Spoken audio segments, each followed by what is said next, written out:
Hello vibrant souls. क्या आप जानते हैं कि 30 साल के एज के बाद हमारी बॉडी धीरे धीरे बोन मास लूज करना शुरू कर देती है। और सबसे सरप्राइजिंग बात यह है कि हमें इसका पता भी नहीं चलता।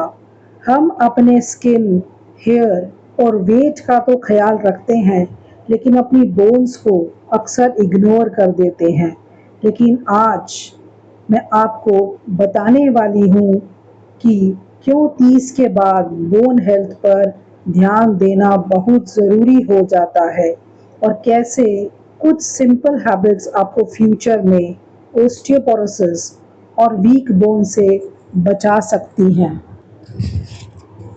थोड़ा इस प्रोसेस को साइंटिफिकली समझते हैं। बहुत से लोग सोचते हैं कि हमारी बोन्स सीमेंट की तरह होती हैं, जो एक बार बन गई तो बस वैसे ही रहती हैं। लेकिन साइंटिफिकली ऐसा नहीं है। हमारी बोन्स एक्चुअली लिविंग टिश्यूज होती हैं। ये हर दिन अपने आप को रिपेयर, रीबिल्ड और रिन्यू करती रहती हैं। इस प्रोसेस को साइंस में बोन रीमॉडलिंग कहा जाता है। तो बोन रीमॉडलिंग क्या होती है? आप अपनी बोन्स को एक घर की तरह इमेजिन कीजिए, जिसमें रोज मेंटेनेंस का काम चल रहा हो। पुराने और डैमेज पार्ट्स को हटाकर नए और स्ट्रॉन्ग पार्ट्स लगाए जा रहे हैं। हमारी बोन्स में भी दो स्पेशल सेल्स काम करते हैं। एक होता है ओस्टियोक्लास्ट, जिसको कहते हैं बोन ब्रेकर्स। इन सेल्स का काम होता है पुरानी और डैमेज्ड बोन को तोड़ना। आप सोच रहे होंगे कि बोन तोड़ना अच्छी बात कैसे हो सकती है, लेकिन ये प्रोसेस ज़रूरी है, क्योंकि पुरानी बोन को हटाए बिना नई बोन नहीं बन सकती। फिर दूसरा सेल होता है ओस्टियोब्लास्ट, जिसको बोन बिल्डर्स भी कहा जाता है। ये सेल्स नई बोन बनाते हैं। इनका काम होता है बोन्स को रिपेयर करना और उन्हें स्ट्रॉन्ग बनाना। एक हेल्दी बॉडी में बोन ब्रेकडाउन और बोन फॉर्मेशन दोनों एक बैलेंस में होते हैं। अब 30 साल तक क्या होता है? बचपन से लेकर लेट 20s तक हमारी बॉडी में बोन बिल्डिंग प्रोसेस ज़्यादा एक्टिव होता है। सिंपल लैंग्वेज में, हम जितनी बोन लूज करते हैं, उससे कहीं ज़्यादा बोन बनाते हैं 30 साल से पहले। इसी वजह से हमारी बोन्स ग्रेजुअली स्ट्रॉन्ग और डेंस बनती जाती हैं। लगभग 25 या 30 साल की एज तक हम अपनी पीक बोन मास अचीव कर लेते हैं। तो पीक बोन मास का मतलब है हमारी बोन्स का की मैक्सिमम स्ट्रेंथ और डेंसिटी जो है वो 30 साल तक बन जाती है। इसको आप एक बोन बैंक अकाउंट की तरह भी समझ सकते हैं। जितना ज़्यादा बोन रिजर्व आप जवानी में बनाएंगे, उतना ही ज़्यादा प्रोटेक्शन आपको फ्यूचर में मिलेगा। फिर 30 के बाद क्या चेंजेस होते हैं? अब एक नेचुरल एजिंग प्रोसेस शुरू होता है। 30 के बाद धीरे धीरे बोन ब्रेकडाउन की स्पीड बोन फॉर्मेशन से ज़्यादा होने लगती है। यानी जो बोन ब्रेकर्स हैं, उनकी स्पीड ज़्यादा हो जाती है बोन बिल्डर्स से। मतलब ओस्टियोक्लास्ट थोड़ा ज़्यादा एक्टिव हो जाते हैं और ओस्टियोब्लास्ट की एक्टिविटी धीरे धीरे कम होने लगती है। तो रिसर्च के अनुसार हम अडल्टहुड के बाद हर साल लगभग 0.5 to 1% बोन मास लूज कर सकते हैं। अब ये प्रोसेस बहुत स्लो होता है, इसीलिए हमें तुरंत कोई सिम्टम्स नज़र नहीं आते, लेकिन 10-20 साल बाद इसका इफ़ेक्ट दिखना शुरू हो सकता है। फिर वुमेन में ये रिस्क ज़्यादा क्यों होता है? अब सबसे इम्पोर्टेंट पॉइंट है कि वुमेन में ऑस्टियोपोरोसिस का रिस्क मेन से काफ़ी ज़्यादा होता है। इसका सबसे बड़ा रीज़न है ईस्ट्रोजन हार्मोन। ईस्ट्रोजन हमारी बोन्स को प्रोटेक्ट करता है। ये बोन ब्रेकडाउन को स्लो करता है, ये बोन फॉर्मेशन को सपोर्ट करता है और कैल्शियम बैलेंस मेंटेन करता है। लेकिन जब पेरीमेनोपॉज और मेनोपॉज के दौरान ईस्ट्रोजन लेवल्स कम होने लगते हैं, तो बोन लॉस की स्पीड बढ़ जाती है। तो रिसर्च बताती है कि मेनोपॉज के बाद कुछ वुमेन अपनी बोन डेंसिटी का 10 to 20% तक लॉस एक्सपीरियंस कर सकती हैं। इसी वजह से मेनोपॉज के बाद बोन हेल्थ पर स्पेशल अटेंशन देना बहुत ज़रूरी हो जाता है। फिर कैल्शियम इतना इम्पोर्टेंट क्यों है? आपने देखा होगा बचपन से ही जो हमारी मदर्स होती हैं वो हमें हमेशा बोलती हैं दूध पियो, दूध पियो, दूध से आप स्ट्रांग बनेंगे, क्योंकि दूध में कैल्शियम होता है जो हमारी बोन्स को स्ट्रांग रखता है।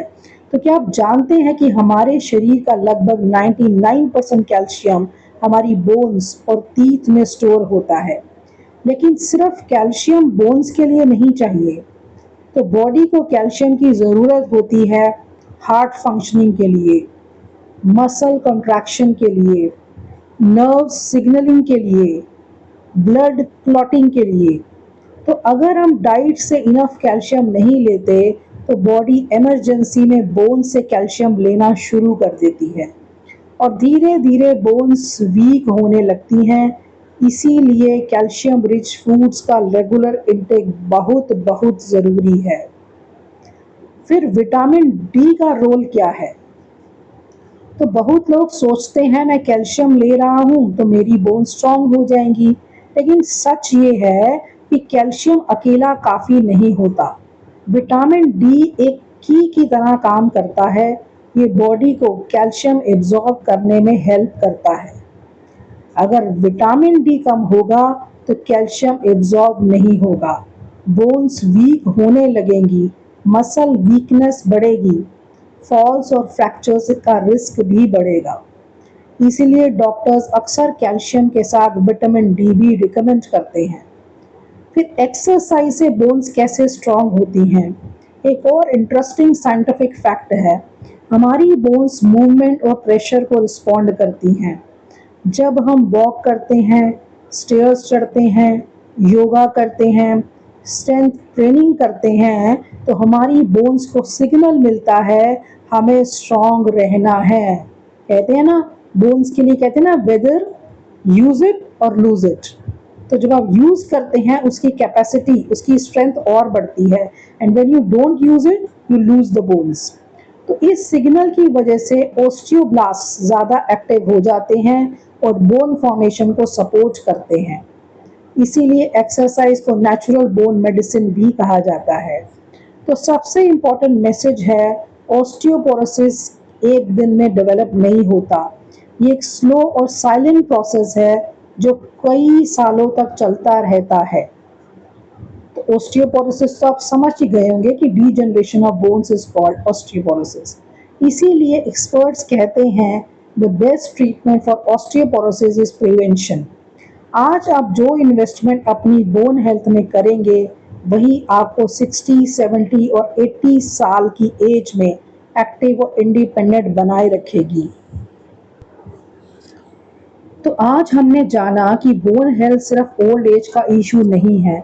हमारी बोन्स एक लिविंग टिश्यू है जो हर दिन रिपेयर और रीबिल्ड होती रहती हैं, और 30 साल के बाद हमारी बॉडी में ऐसे नेचुरल चेंजेस शुरू हो जाते हैं जो धीरे धीरे बोन लॉस का कारण बन सकते हैं।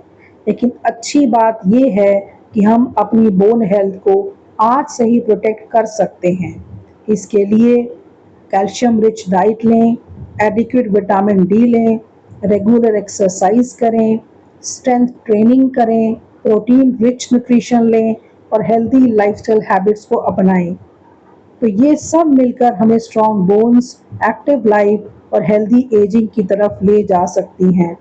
तो याद रखिए, हम अपनी बोन्स को तब तक महसूस नहीं करते जब तक वो हमें प्रॉब्लम देना शुरू नहीं करती। इसीलिए आज से ही अपनी बोन हेल्थ में इन्वेस्ट करना शुरू करें। तो best time to protect your bones was years ago, the second best time is today. तो अगर आपको ये वीडियो हेल्पफुल लगा हो या इस वीडियो ने आपकी लाइफ में कुछ भी वैल्यू ऐड की हो तो वीडियो को लाइक कीजिए, शेयर कीजिए और लाइफ फिट चैनल को सब्सक्राइब करना ना भूलें। मैं आपसे फिर मिलूंगी एक और इम्पोर्टेंट हेल्थ टॉपिक के साथ। सो स्वस्थ रहिए और मस्त रहिए। Bye bye.